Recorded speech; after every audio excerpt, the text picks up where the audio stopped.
Notre Dieu, notre Père, merci de nous avoir précédés dans ce lieu pour ce moment d'adoration. Merci de venir aussi dans chacun de nos cœurs par la puissance de ton esprit. Et qu'aujourd'hui, Seigneur, alors que nous commençons une année, tu nous apprennes à commencer une nouvelle marche avec toi, nous t'en prions. Au nom de Jésus. Amen. Je vous invite à ouvrir vos Bibles au livre de Psaume 148. On va lire tous les versets, 1 à 14. Louez l'Éternel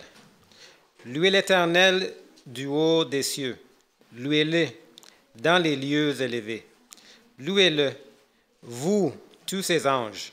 Louez-le, vous, toutes ses armées. Louez-le, soleil et lune. Louez-le, vous, toutes étoiles lumineuses. Louez-le, cieux des cieux, et vous, ô qui êtes au-dessus des cieux, qui louent le nom de l'Éternel, car il a commandé et ils ont été créés. Il les a affermis pour toujours et à perpétuité. Il a donné des lois et il ne les voilera point. Louez l'Éternel du bas de la terre, monstres marins, et vous tous, abîmes, feu et grêle, neige et brouillard, vent impétueux, qui exécutez ses ordres, montagnes et toutes les collines, arbres fruitiers et tous les cèdres, animaux et tous les bétails, reptiles et oiseaux ayez. Rois de la terre et tous les peuples, princes et tous les juges de la terre, jeunes hommes et jeunes filles, vieillards et enfants, qui louent le nom de l'Éternel, car son nom seul est élevé, sa majesté est au-dessus de la terre et des cieux.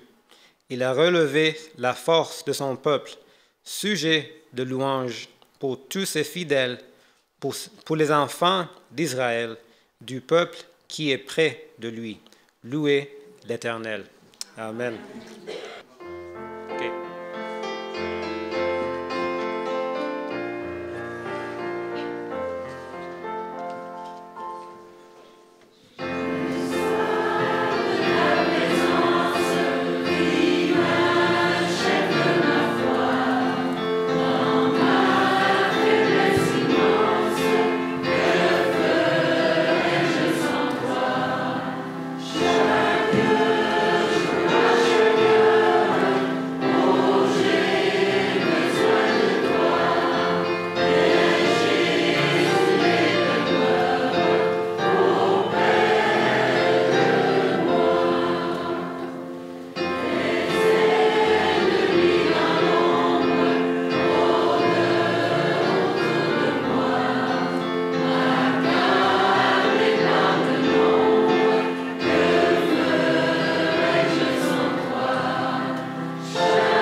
L'an prochain à Jérusalem.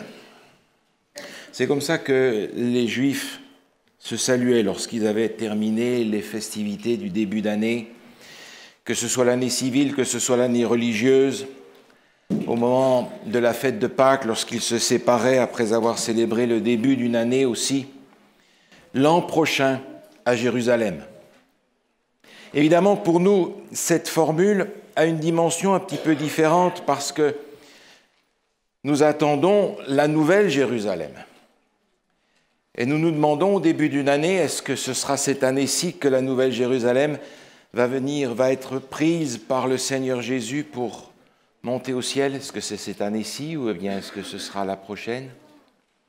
Et on pourrait se saluer aussi de cette façon-là au commencement de chaque année en se disant l'an prochain à Jérusalem. Dans son livre sur le sabbat, Abraham Eshel mentionne quelque chose que j'ai trouvé intéressant par rapport au commencement et à la fin. Le sabbat, c'est le dernier jour de la semaine. Et nous envisageons généralement le sabbat comme le dernier jour de la semaine parce que c'est le dernier jour de la création.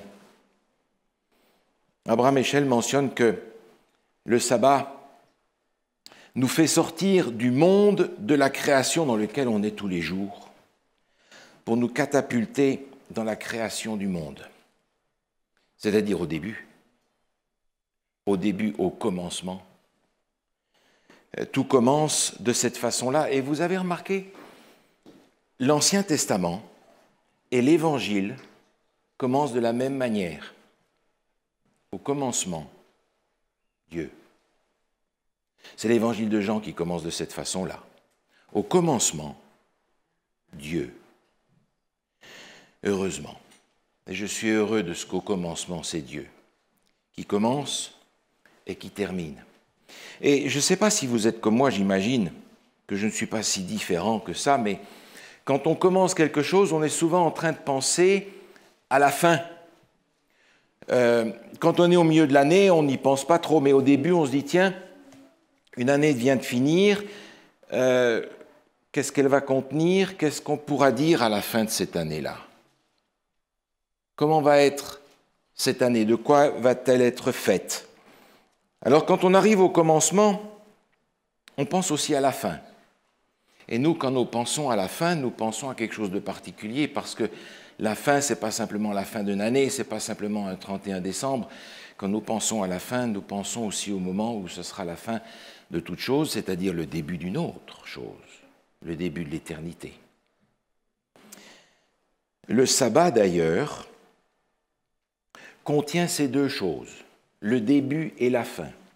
Si vous prenez vos Bibles, dans le livre de la Genèse, au chapitre 2, il est question du sabbat. Et le sabbat contient en lui le début et la fin, d'une façon profonde et subtile. Après avoir accompli toute sa création, Dieu va l'achever le 7e jour. Et dans Genèse au chapitre 2 et au verset 3, il est écrit ceci: Dieu bénit le 7e jour et il le fit saint, parce qu'en ce jour il se reposa de toute son œuvre qu'il avait créée en la faisant.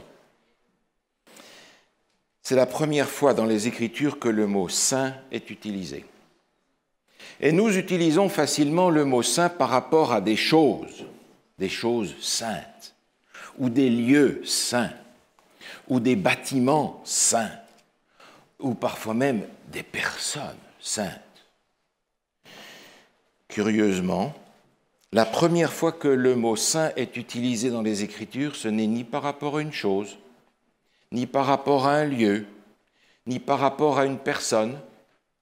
Bien entendu, Dieu est la définition de la sainteté, mais la première fois que le mot saint est utilisé dans la parole de Dieu, il est utilisé par rapport au temps, pas par rapport à une chose.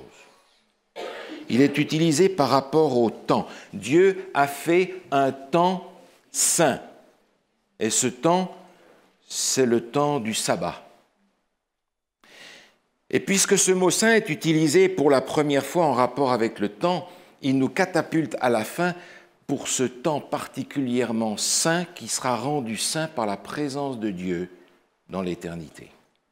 Le sabbat est le prototype de ce repos éternel que nous aurons dans la présence de la sainteté de Dieu. Le temps est saint. Et par conséquent, si nous commençons maintenant une année, il va falloir peut-être recommencer et repenser dans les termes du Créateur comment nous allons faire de ce temps qui est saint quelque chose qui soit à l'honneur de Dieu. Si l'année commence, et puisque c'est aujourd'hui le premier sabbat de l'année, alors j'aimerais regarder avec vous comment Dieu a commencé, comment Dieu a tout fait commencer, de manière à ce que, en commençant comme Dieu le fait, nous puissions terminer avec Dieu à la fin. Genèse, chapitre 1. Au commencement, Dieu. Au verset 3, il est dit, Dieu dit que la lumière soit, et la lumière fut. L'évangile de Jean, qui commence avec la même formule, au commencement, Dieu, va présenter Jésus comme la lumière du monde, celui qui éclaire le monde entier.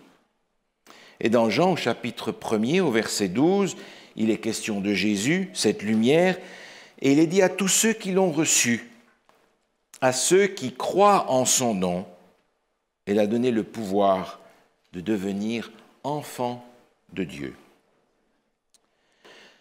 La lumière est venue dans le monde. Et je me pose la question, est-ce que la lumière s'est allumée dans votre vie? Est-ce que Dieu a pu dire dans notre vie que la lumière soit? Et la lumière est venue. Cette lumière qui a un nom particulier, Jésus. Dans l'Épître aux Éphésiens, j'aimerais que vous regardiez ce texte avec moi au chapitre 5. Épître aux Éphésiens, chapitre 5. Au verset 8. Éphésiens, chapitre 5, verset 8, il est écrit « Autrefois, vous étiez ténèbres, et maintenant vous êtes lumière dans le Seigneur. Marchez comme des enfants de lumière. » Autrement dit, si la lumière s'est faite en nous, nous sommes devenus des enfants de lumière. Vraiment? Est-ce que nous sommes devenus des enfants de lumière? Ou y a-t-il parmi nous des gens chez qui la lumière ne s'est pas encore allumée? Autrement dit, en langage peut-être plus clair, des gens chez qui Jésus n'a pas encore rencontré quelqu'un à sauver.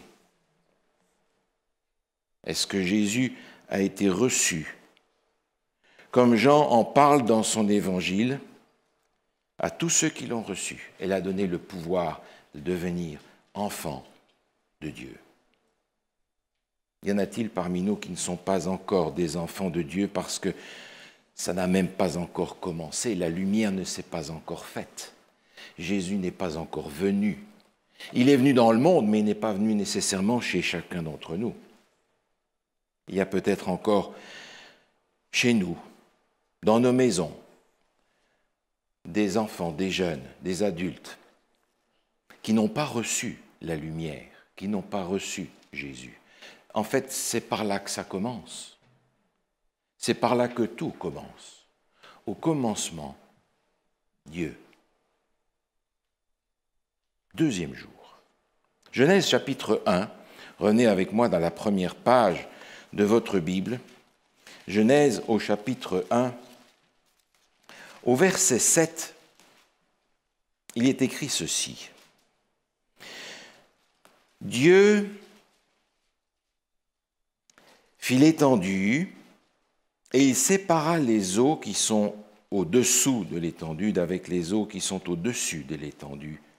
Et cela fut ainsi. Dieu a séparé au deuxième jour. Il a séparé déjà au premier jour la lumière des ténèbres et au deuxième jour, il a opéré une deuxième séparation. Et nous sommes aussi invités, à partir du moment où nous avons reçu Jésus comme notre lumière, comme notre sauveur, à être séparés du monde, comme on l'appelle, où Jésus n'est pas une priorité, où Jésus n'est pas un intérêt, où Jésus ne règne pas. Dans la prière qu'il enseignait à ses disciples, Jésus invitait ses disciples à dire « que ton règne vienne ». Mais il y a bien des endroits et des cœurs dans le monde où le règne de Dieu n'est pas encore venu, où cette séparation n'a pas encore été faite. Regardez ce texte avec moi dans la deuxième épître aux Corinthiens, chapitre 6. 2 Corinthiens, chapitre 6. Prenez vos Bibles, ouvrez-les avec moi, cherchez ce texte, même si vous pouvez paresseusement le lire sur l'écran, malheureusement. Il est là pour ceux qui nous regardent par Internet et qui n'ont peut-être pas leur Bible, mais vous l'avez. Alors, enlevez-en la poussière et regardez avec moi ce texte dans 2 Corinthiens, chapitre 6. 2 Corinthiens, chapitre 6, verset 17. 2 Corinthiens, chapitre 6, verset 17, il est écrit « Sortez du milieu d'eux. Séparez-vous, dit le Seigneur, ne touchez pas à ce qui est impur, et je vous accueillerai. Je serai pour vous un père, et vous serez pour moi des fils et des filles, dit le Seigneur Tout-Puissant. » Nous sommes aussi invités, puisque nous avons reçu la lumière, à nous séparer de tout ce qui est ténèbres, de tout ce qui est ténébreux en nous, de ces coins obscurs qu'il y a encore en nous. Et là encore, vous savez comme moi les identifier, ces coins ténébreux où la lumière a besoin de mettre de l'ordre. Et puis nous avons besoin aussi de nous séparer du royaume qui est là dehors et qui n'est pas le royaume de Dieu. Séparez-vous. Être différent. Différent non pas pour se mettre dans un cloître et se protéger entre des murs qui semblent nous protéger de l'influence de l'extérieur, mais être différent pour être le sel de la terre. Parce que comment est-ce qu'on va pouvoir apporter quelque chose si on est la même chose que les autres? Si le sel perd sa saveur, avec quoi la lui rendra-t-on? Donc on est invité finalement à être séparés pour pouvoir apporter quelque chose d'autre à ceux qui n'ont pas encore reçu la lumière que nous avons reçue. Alors où est-ce que vous vous sentez le mieux? Dans le royaume du monde ou dans le royaume de Dieu? Où est-ce que vous avez le sentiment d'appartenance le plus fort? Où est-ce que vous êtes le plus à l'aise? Dans le monde là-bas ou dans le monde de Dieu? Ce sera peut-être une indication si la séparation a été faite ou pas. Parce que l'on peut venir à l'église en apnée. On vient là, on absorbe ce qu'il y a là, et puis on retourne enfin respirer dans le monde où on peut vivre à l'aise pendant les 6 autres jours de la semaine. Où est-ce que vous vous sentez le mieux? Dans votre élément? Dans le monde ou dans le royaume de Dieu? Troisième jour. Troisième jour, et je reviens nécessairement à Genèse chapitre 1, au verset 11, il est écrit, Genèse chapitre 1, verset 11, « Puis Dieu dit que la terre produise de la verdure, de l'herbe portant de la semence, des arbres fruitiers, donnant du fruit selon leur espèce, ayant en eux leur semence sur la terre, et cela fut ainsi. » Après avoir reçu Jésus et compris que nous devons être différents pour lui ressembler et pour apporter quelque chose aux autres, alors le Seigneur voudrait que nous puissions porter, nous aussi, des fruits. Et là, évidemment, le texte, vous l'avez à l'esprit, c'est le texte de l'Épître aux Galates, où il nous est dit que le fruit de l'esprit, c'est comme une orange, avec plusieurs quartiers. Le fruit de l'esprit, c'est l'amour, la joie, la paix, la patience, la bonté, la bienveillance, la foi, la douceur, la maîtrise de soi. Le fruit de l'esprit est composé de tout un tas de dimensions et je ne peux pas me concentrer sur une en pensant avoir développé le fruit de l'esprit parce que c'est un ensemble.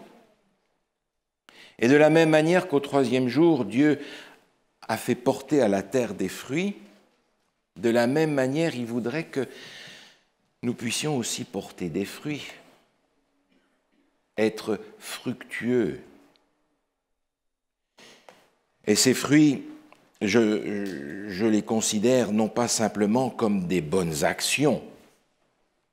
Vous vous souvenez comment l'apôtre Paul, dans la première épître aux Corinthiens, explique que je peux faire 1001 bonnes œuvres qui ne serviront à rien. Par conséquent, ces fruits-là, lorsque vous regardez ce texte de Galates, sont en réalité des fruits de développement de notre caractère. Et là, je me dis, misère, le fruit n'est pas mûr. Puisse le printemps du Seigneur venir pour faire mûrir en moi les fruits de l'esprit. Le troisième jour, quel fruit est-ce que je porte ? Oh, je sais que quand on regarde à nous-mêmes, on se demande comment ce sera possible qu'on puisse être sauvé. Alors on est invité à regarder au Seigneur pour qu'on puisse se dire, si je regarde au Seigneur, je ne vois pas comment je peux être perdu, mais il y a encore un gros travail à faire, il y a une maturation, une maturité qui doit se développer pour que je sois capable de porter par la grâce de Dieu les fruits de l'esprit dans mon caractère. Quel grand travail encore à accomplir. Et il se peut qu'en regardant à moi-même, je me rende compte que tous les fruits ne sont pas aussi bons que je souhaite.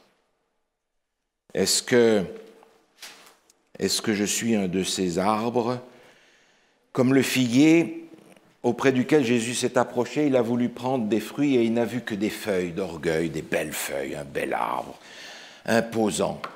Mais les fruits, rien, pas de fruits.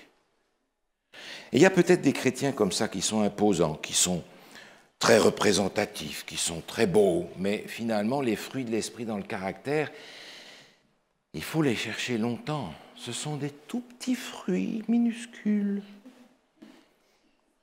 Puisse le soleil de justice et la pluie du Saint-Esprit permettre cette éclosion d'un fruit véritable, d'un vrai fruit, le fruit de sainteté. Quatrième jour. Genèse chapitre 1, encore une fois. Quatrième jour. Il est dit au verset 16, Genèse chapitre 1, verset 16, Dieu fit les deux grands luminaires, le plus grand luminaire pour présider au jour, le plus petit luminaire pour présider à la nuit. Il fit aussi les étoiles. Dieu les plaça dans l'étendue du ciel pour éclairer la terre, pour présider au jour et à la nuit, pour séparer la lumière d'avec les ténèbres.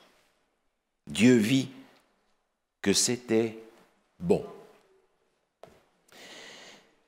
Dieu a créé le quatrième jour, le grand luminaire, le petit luminaire, et cette multitude innombrable des étoiles qui donnent de la lumière dans les nuits lorsqu'elles ne sont pas couvertes par les nuages. Le grand luminaire et le petit luminaire. Ça me rappelle que nous avons reçu d'abord ce grand luminaire pour nous éclairer.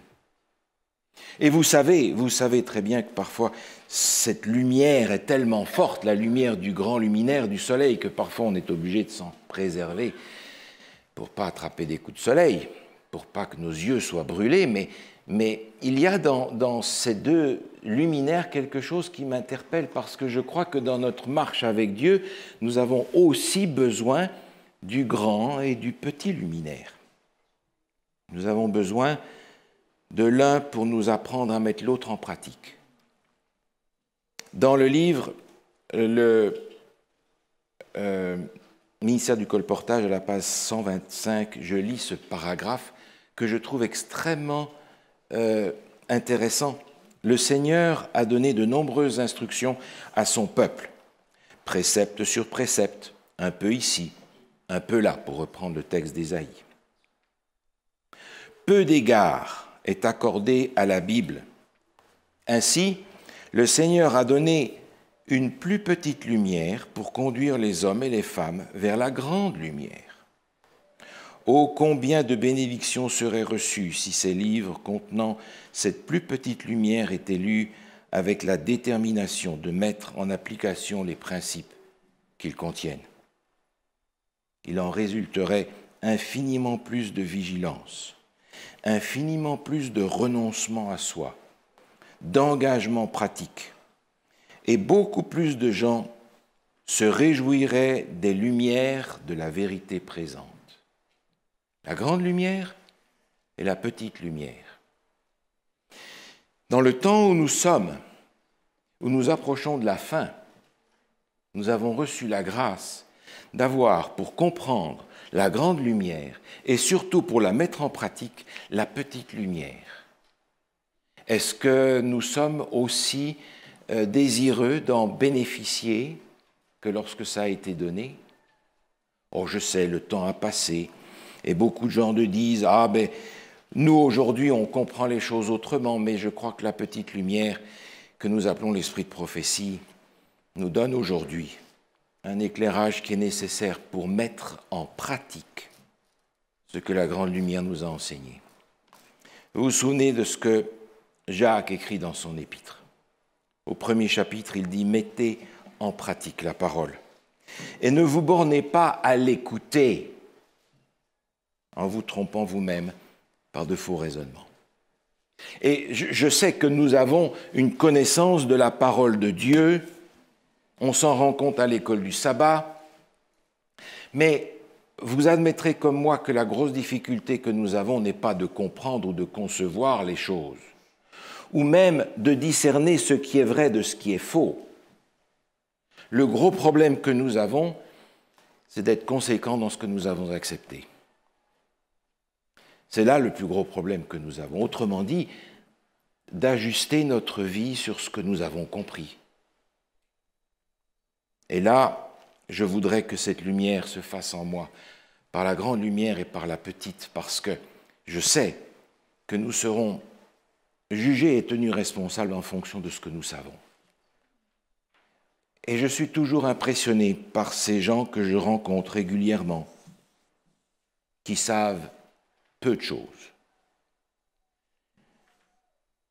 Mais le peu qu'ils savent, ils le vivent mieux que moi.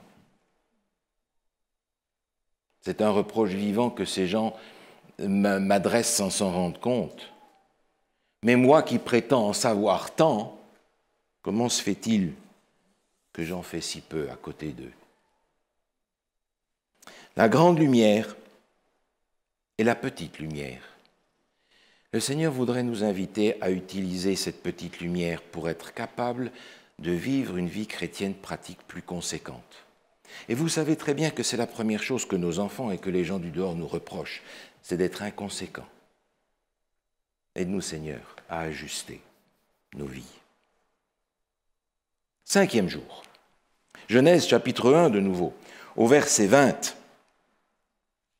Genèse chapitre 1, verset 20. Dieu dit que les eaux produisent en abondance des animaux vivants et que les oiseaux volent sur la terre vers l'étendue des cieux. Dieu créa les grands poissons et tous les animaux vivants qui se meuvent et que les eaux produisent en abondance selon leur espèce. Il créa ainsi aussi tous les oiseaux ailés selon leur espèce. Dieu vit que c'était bon. Dieu a créé au 5e jour les poissons et les oiseaux. Et vous savez que dans le livre de l'Apocalypse, il nous est dit que les eaux dans les Écritures représentent les peuples, les nations, les foules, les langues. Et lorsque Jésus est venu, il a dit à ses disciples, « Vous serez pêcheurs d'hommes. » Dans l'évangile de Luc, au chapitre 5, j'aimerais lire ce texte avec vous. parce qu'il contient plusieurs choses qui m'interpellent moi aujourd'hui. Évangile selon Luc, chapitre 5, le verset 10. Évangile selon Luc, chapitre 5, au verset 10. Il est dit au milieu du verset, « Alors Jésus dit à Simon, Pierre par conséquent, « Ne crains point, désormais tu seras pêcheur d'hommes. » Et ayant ramené les barques à terre, ils laissèrent tout et le suivirent. Jusque-là, on comprend que les disciples avaient suivi Jésus, j'allais dire, d'une façon intermittente, à temps partiel. Et là, Jésus leur dit, écoutez les amis, le temps partiel avec Dieu, c'est fini cette affaire-là. Vous allez être maintenant des pêcheurs d'hommes. Et le texte nous dit, ils laissèrent tout et le suivirent. Et à partir de ce moment-là, les disciples vont être avec Jésus, jour et nuit, parce qu'ils vont recevoir ce mandat missionnaire qui fait de non pas seulement des disciples, c'est-à-dire de ceux qui suivent, mais des apôtres, des envoyés. Alors, cette petite lumière et cette grande lumière que nous étudions, nous ne pouvons pas la lire sans nous rendre compte que constamment nous sommes renvoyés à la mission que le Seigneur nous a donnée. Une mission à accomplir. Et cette mission, ce n'est pas la mission des pasteurs là, qui sont appelés et payés pour ça. Non, non, non. C'est la mission de chacun d'entre nous. Appelés à être des pêcheurs d'hommes. Alors, comment est-ce que vous vous sentez? Est-ce que vous vous sentez des membres d'Église ou des missionnaires dans l'Église? Des chauffeurs de banc ou des missionnaires dans le monde? Ce n'est pas la même chose. Et je sais que l'on peut, avec l'habitude, venir chauffer les bancs de l'Église et repartir dans le monde dans lequel on est habitué à vivre. Mais le Seigneur nous dit, désormais, vous serez des pêcheurs d'hommes, de femmes, de jeunes et d'enfants. Et vous savez, je crois profondément que si chacun d'entre nous avait d'abord à cœur cette mission-là, avant d'être menuisier, avant d'être agent d'assurance, avant d'être contracteur, avant d'être quoi que ce soit, l'Église aurait une dimension différente aujourd'hui. 6e jour. Alors je reviens bien entendu à Genèse chapitre 1, au verset 28. Genèse chapitre 1, verset 28.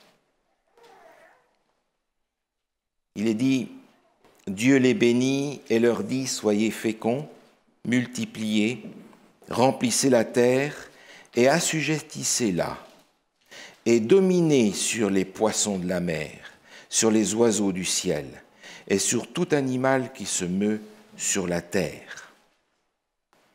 Dans le 6e jour, Dieu donne à l'homme un ministère particulier. Soyez féconds, multipliez, mais assujettissez la terre, dominez sur les poissons, sur les oiseaux et sur tout animal qui est sur la terre. Je crois que le Seigneur nous a demandé aussi d'assujettir en nous tous ces animaux qui sont encore vivants. Cette nature qui n'est pas encore soumise à Dieu, la nature de péché, si vous voulez, de façon à ce que nous puissions recréer l'image de Dieu que nous avons perdue dans le chapitre 3 de la Genèse. Assujettissez-la. Vous vous souvenez, au chapitre 4, Dieu va parler à Caïn après qu'il ait tué son frère. Et il lui dit, au chapitre 4 et au verset 7, « Si tu agis mal, le péché se couche à ta porte et ses désirs se portent vers toi. Mais toi, domine sur lui. » Et vous savez très bien comme moi à quel point il est difficile de porter cette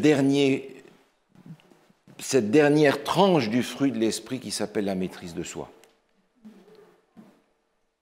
Vous savez à quel point ça demande de la part de chacun d'entre nous de la prière, de l'insistance de la prière, de la supplication pour que le Seigneur nous donne la puissance que nous n'avons pas pour accomplir ça. Dans la première épître aux Corinthiens, au chapitre 6, l'apôtre Paul dit « Je ne me laisserai pas asservir par quoi que ce soit, et par qui que ce soit. » C'est difficile parce que nous avons cette nature aussi de suivre et de faire comme les autres, ou bien de laisser vivre en nous cet animal qui ne veut pas se laisser dominer, qui ne veut pas se laisser apprivoiser. Lors du 6e jour, Dieu avait donné à l'être humain cette responsabilité. Assujettissez-les. Vous êtes le maître de tous ces animaux-là. Tenez-les en bride. Vous en êtes les gérants.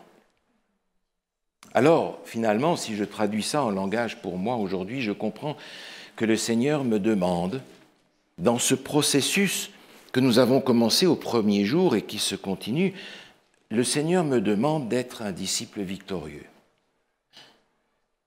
Et pour cela, nous avons besoin de la grâce de Dieu, depuis le premier jour jusqu'au dernier.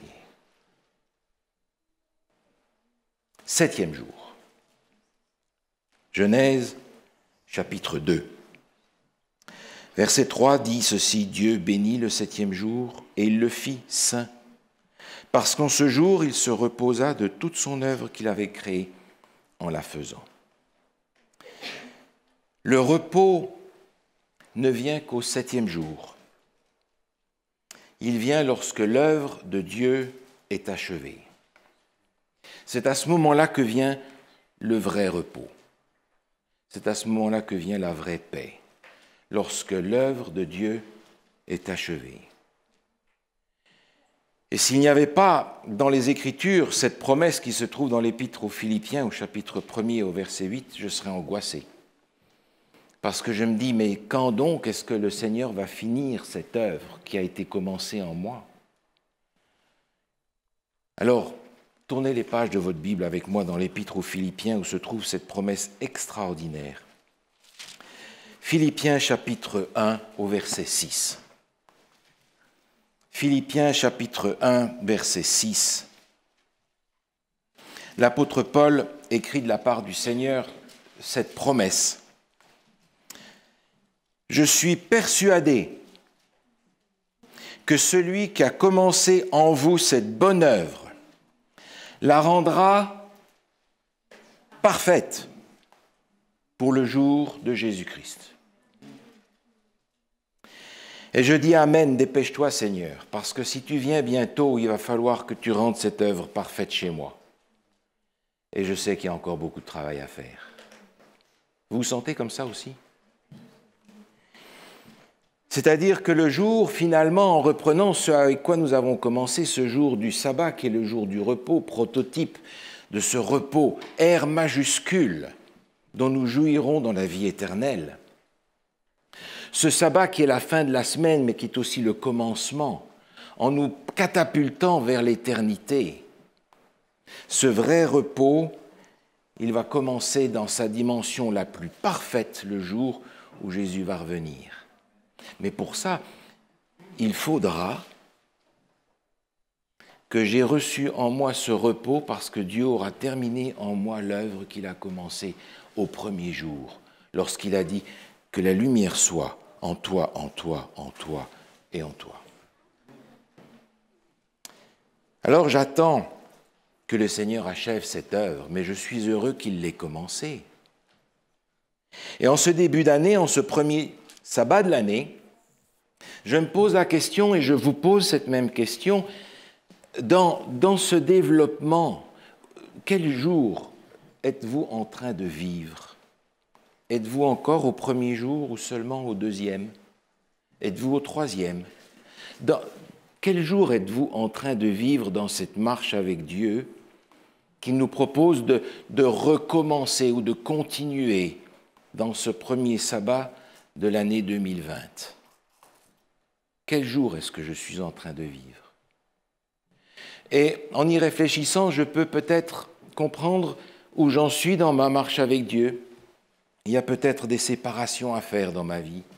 Il y a peut-être des fruits à porter. Il y a peut-être une lumière à se faire. Il y a peut-être une paix à recevoir.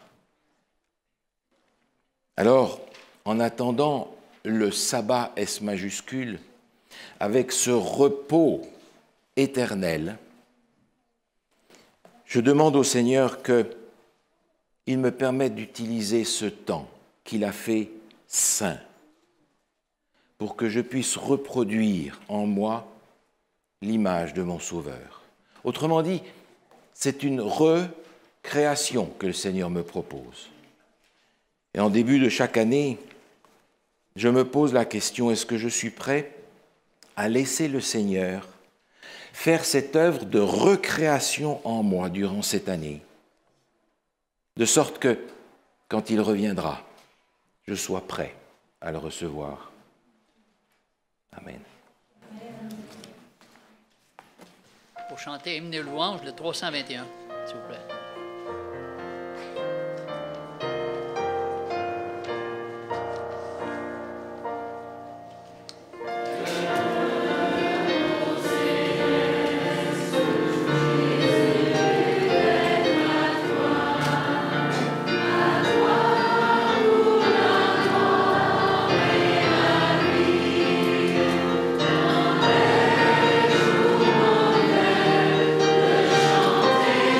Yeah.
Notre Dieu, notre Père, tu as parlé à chacun de nos cœurs ce matin et nous réalisons, Seigneur, que tu frappes à la porte de notre cœur.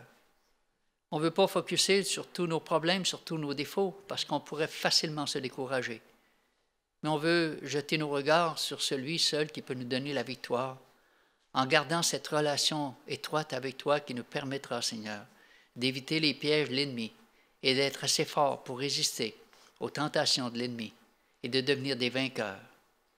Seigneur, mets dans ton amour dans chacun de nos cœurs, afin que ce matin, en repartant de ce lieu, nous ayons cette paix qui ne peut venir que du ciel, cette joie de savoir que nous sommes aimés de Dieu, et ce privilège que nous avons de pouvoir te servir avec tout notre cœur et d'obéir, Seigneur, à tout ce que tu nous enseignes. Donne-nous un cœur humble et soumis à toi, afin que cette joie soit une joie parfaite en Jésus. En son nom, nous te prions. Amen.